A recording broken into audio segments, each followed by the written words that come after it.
श्री शिवाय नमस्तभ्यम दोस्तों, जय श्री राम। सबसे पहले तो आप सभी को आने वाले श्रावण मास की ढेर सारी शुभकामनाएं। साल 2026 में 30 जुलाई से श्रावण मास का प्रारंभ हो रहा है दोस्तों। भगवान आप सबकी मनोकामना पूरी करें, इसी कामना के साथ आज का वीडियो हम शुरू करेंगे। पूरे श्रावण मास पार्थिव शिवलिंग बना करके अगर हम भगवान शिव की पूजा आराधना करते हैं तो कई गुना अधिक फलों की प्राप्ति होती है, पुण्य फल अधिक बढ़ जाते हैं। भगवान शिव प्रसन्न होकर अपने भक्तों पर असीम कृपा बनाते हैं। तो आज बहुत ही सरल पूजा विधि बताने वाली हूं दोस्तों कि हम श्रावण मास में पार्थिव शिवलिंग का निर्माण कैसे कर सकते हैं, विसर्जन हमें कब और कैसे करनी है। संपूर्ण जानकारी प्राप्त करने के लिए दोस्तों वीडियो को पूरा ध्यान से अंत तक देखिएगा, सुनिएगा। वीडियो पसंद जाए तो वीडियो को छोटा सा एक लाइक कर दीजिएगा, साथ ही साथ अपने ही चैनल को जोर से सब्सक्राइब कर दीजिएगा। देखिए, अगर आपके पास बेलपत्र का पौधा है तो आप उस गमले पे भी बना सकते हैं, समी पत्र का पौधा है तो आप उस गमले में भी पार्थिव शिवलिंग का निर्माण कर सकते हैं। मेरे घर पर दोनों ही लगे हुए हैं, लेकिन यहाँ पर मैंने एक छोटा सा गमला लिया है और उसमें साफ स्वच्छ मिट्टी जो है वो भर ली है और यहाँ पर एक पात्र रखा हुआ है ताकि जब हम जल और दूध शिवलिंग पर डालें तो वो जल और दूध वो उस पात्र में इकट्ठा हो जाए, क्योंकि कभी कभी ऐसा होता है ना कि वो जमीन पे आ जाता है तो पैर लग जाता है। और बहुत ही कम सामान के साथ आज आपको पूजा विधि बताने वाली हूँ। इसी सामान के साथ आप पूरे श्रावण मास भोलेनाथ की पूजा करके भोलेनाथ को प्रसन्न कर सकते हैं। देखिए, सामान पे नजर डाल लेते हैं। यहाँ पर एक लोटा साफ स्वच्छ जल लिया है, उसमें थोड़ा सा गंगा जल पहले से ही डाल लिया है। काली तिल ली है, गाय का कच्चा दूध है दोस्तों, थोड़ी सी दक्षिणा है, यहाँ पे पीला चंदन लिया है। कोई भी ऋतु फल ले सकते हैं, यहाँ पर मैंने सेव फल लिया है। जो भी आपको पुष्प मिल जाते हैं, जो भी फूल मिल जाते हैं आप ले सकते हैं। कनेर का फूल लिया है, थोड़ी सी बेलपत्र है, समीप पत्र है। देखिए, बेलपत्र का तो विशेष महत्व है, तो थोड़ा सा आप ढूंढ लीजिए, अगर मिल जाती है तो अच्छी बात है। थोड़े से अक्षत रखे हैं, रक्षा सूत्र रखा है और यहाँ पे तिल के तेल का एक दीपक तैयार कर लिया है, माचिस है और धूप बत्ती है। इतनी ही सामग्री से, इतने ही सामान से आप पूरे श्रावण मास भगवान शिव की पूजा अर्चना कर सकते हैं, पार्थिव शिवलिंग का निर्माण करके उनका जलाभिषेक कर सकते हैं। इतने ही सामान के साथ सबसे सरलतम पूजा विधि चलिए दोस्तों यहाँ पर प्रारंभ करते हैं। यहाँ पर एक छोटा सा गमला लिया है, नीचे एक पात्र रख लिया है, क्योंकि जो भी जल गिरेगा हम उस पे ही वो है आ जाएगा, मतलब वो पात्र में ही इकट्ठा हो जाएगा, नीचे डायरेक्ट जमीन पर नहीं आएगा। साफ स्वच्छ माटी होनी चाहिए क्योंकि हम शिवलिंग का निर्माण कर रहे हैं। गमला छोटा है दोस्तों तो यहाँ पर एक छोटी सी चौकी रखिए। अगर आपका गमला बड़ा है तो आप मत रखिएगा, उसी गमले पे ही जो है वो दीपक वगैरह प्रज्वलित कर लीजिएगा, प्रसाद वगैरह चढ़ा दीजिएगा। दोनों हाथों का प्रयोग करते हुए एक पिंडी का रूप हम बनाएंगे, जलाधारी बनाने की आवश्यकता नहीं है। और इस तरह से यहाँ पर देखिए एक शिवलिंग का निर्माण कर लिया है। हल्का सा माटी को चारों तरफ से दबा देंगे ताकि पूजा करते समय हमारे जो शिवलिंग है वो हिले ना। अब यहाँ पर चौकी पे थोड़े से अक्षत और पुष्प का आसन देंगे और सर्वप्रथम हम यहाँ पर दीप प्रज्वलित करेंगे। पूजा प्रारंभ करने के पहले हमें दिया जरूर जलाना है दोस्तों। अग्नि देवता हमारे इस पूजा के साक्षी माने जाएंगे। सर्वप्रथम यहाँ पर जलाधारी बनाते हुए, इन्हें जल की धारी बनाते हुए जल से स्नान कराएंगे, फिर हम दूध से स्नान कराएंगे। कच्चा दूध होना चाहिए, इस बात का आपको विशेष ध्यान रखना है। और फिर हम जल से स्नान कराएंगे। इस तरह से हमें शिवलिंग को 3 बार स्नान कराना है, जल से, दूध से और फिर जल से।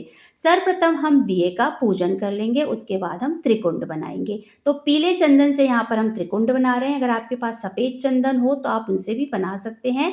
बस हमें सिंदूर का प्रयोग नहीं करना है, क्योंकि भगवान शिव जो हैं वो एक तरह से अघोरी माने जाते हैं, तो उन्हें सिंदूर हमें नहीं लगाना है। और यहाँ पर हम थोड़े से गमले को भी सजा लेंगे, क्योंकि हम इसी गमले में पूजन कर रहे हैं। और वस्त्र के रूप में यहाँ पर मैंने रक्षा सूत्र पहना दिया है। अगर आपके पास जनेऊ हो तो आप जनेऊ भी धारण करा दें, लेकिन यहाँ पर मैं बहुत ही सरल पूजा विधि बता रही हूँ जो सब आसानी से कर सकते हैं। अक्षत चढ़ाएंगे सर्वप्रथम, उसके बाद हम काला तिल चढ़ाएंगे। जो भी आपके पास फूल हो, बेलपत्र हो तो आप चढ़ा सकते हैं, क्योंकि देखिए अगर कोई सामान नहीं मिल रहा तो उसके पीछे हमें परेशान नहीं होना है। जो चीज़ आपके पास है उसी से पूरे भाव से हमें पूजा करनी है, क्योंकि भगवान शिव तो बहुत ही भोले हैं, वो एक लोटा जल से ही प्रसन्न हो जाते हैं। कहते हैं ना, एक लोटा जल हर समस्या का हल। तो देखिए यहाँ पर मैंने समी पत्र, बेलपत्र चढ़ा दिया है। बेलपत्र कैसे चढ़ाना है? उल्टा बेलपत्र चढ़ाया जाता है। इस बात का विशेष ध्यान रखना, जो बेलपत्र का चिकना भाग होता है ना, वो शिवलिंग के ऊपर टच होना चाहिए। उल्टी बेलपत्र रखी जाती है, इस बात का आप भक्तों ध्यान रखिएगा। जो भी फूल आपको मिल रहे हैं आप वो चढ़ा सकते हैं। यहाँ पर कनेर का फूल चढ़ा दिया दोस्तों, और यहाँ पर देखिए ये हमारे यहाँ अकउए का फूल कहा जाता है, ये भी भगवान शिव को चढ़ाया जाता है। तो मुझे मिल गया था तो मैंने चढ़ा दिया।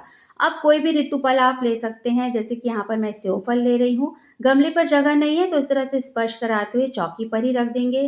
दोस्तों ये भोग प्रसाद जो है ना, वो हम सपरिवार ग्रहण कर सकते हैं। शिवलिंग के ऊपर रखा हुआ भोग जो भी प्रसाद होता है वो नहीं खाना चाहिए, लेकिन यहाँ पर स्पर्श कराकर हमने नीचे रख दिया है तो ये सपरिवार हम ग्रहण कर सकते हैं। पूरे श्रावण मास अगर आप शिवलिंग का निर्माण कर रहे हैं, पार्थिव शिवलिंग बना रहे हैं, तो दक्षिणा हमें हर बार हर दिन अलग अलग चढ़ानी होती है, और फिर वो दक्षिणा जब इकट्ठी हो जाती है, श्रावण मास के समापन वाले दिन हम किसी भी मंदिर में दान कर देते हैं, किसी भी जरूरतमंद को दे देते हैं, या फिर किसी कन्या को भी दे सकते हैं। तो इस तरह से कुछ दक्षिणा चढ़ा देंगे, और उसके बाद किसी भी ज़रूरतमंद को या किसी भी कन्या को या ब्राह्मण को या मंदिर में दान दे देंगे।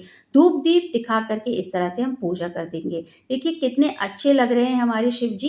पूजा करते समय हमें मन ही मन ओम नमः शिवाय का जाप करते रहना है। अगर आप शिव चालीसा पढ़ना चाहते हैं तो आप शिव चालीसा पढ़ लीजिए। सोमवार व्रत की कथा भी पढ़ सकते हैं। फिर हम आरती कर लेंगे शिव जी की, और आरती करने के बाद सीधे हाथ में साफ स्वच्छ जल लेकर के इस तरह से 3 बार हम वार देंगे, यानी आचमनी कर देंगे। अब हमारी पूजा समाप्त होती है, और हाथ जोड़कर भगवान शिव से प्रार्थना करेंगे कि मेरे द्वारा की गई पूजा को स्वीकार कीजिए। अगर इस पूजा में कोई भी त्रुटि हो तो उसे क्षमा कीजिए। मैंने पूरे भाव से आपकी पूजा की है प्रभु, तो मेरे घर परिवार, मेरे पति और मेरे बच्चों को हमेशा सुखी सुरक्षित और दीर्घायु प्रदान कीजिएगा। इस तरह से अपने दाम्पत्य जीवन के लिए भी प्रार्थना कीजिए, अपने परिवार के लिए, अपने कुटुंब के लिए और अपने बच्चों के लिए भी प्रार्थना कीजिए। देखिए दोस्तों, अब यहाँ पर हमारी पूजा हो गई है। बात आती है विसर्जन की। तो विसर्जन अभी हमें नहीं करना है। दीप अभी हमारा जल रहा है, धूप बत्ती भी हमारी जल रही है। जब तक हमारा दिया जो है वो शांत नहीं हो जाता तब तक हमें विसर्जित नहीं करना है। देखिए दोस्तों, कुछ समय के पश्चात दिया हमारा शांत हो गया है, धूप बत्ती भी अच्छी तरह से जल चुकी है। अब हम करेंगे विसर्जन। तो विसर्जन हमें कैसे करना है ये भी हम देख लेते हैं। दोस्तों, जो भी हमने ये सामग्री, जो सिक्का वगैरह चढ़ाया है, उसको हम निकाल लेंगे। ऐसे एक जगह पे एकत्रित करके रख दें, और जब श्रावण मास समाप्त हो जाए तो किसी भी ज़रूरतमंद को, किसी भी कन्या को या मंदिर में हम दान दे देंगे। जो भी पुष्प हैं या तो आप बहते हुए जल में प्रवाहित कर दें, या कोई आपके यहाँ खाली गमला है आप उस पे भी इन फूलों को रख सकते हैं। अब एक जल की धार बनाते हुए हमें अच्छी तरह से पानी जो है वो गमले के ऊपर तक भर देना है, ताकि जो भी शिवलिंग हमने बनाई है वो अपने आप ही विसर्जित हो जाए, यानी पूरी पिघल जाए। तो इस तरह से जो है वो हम यहाँ पर विसर्जन कर देंगे। देखिए, जो बाहर नहीं जा पाते ना, वो इसी तरह से पूरे श्रावण मास पार्थिव शिवलिंग का निर्माण करके, घर पे ही पूजा पाठ करके, गमले पे ही पूजा करके और गमले पे ही विसर्जन कर सकते हैं।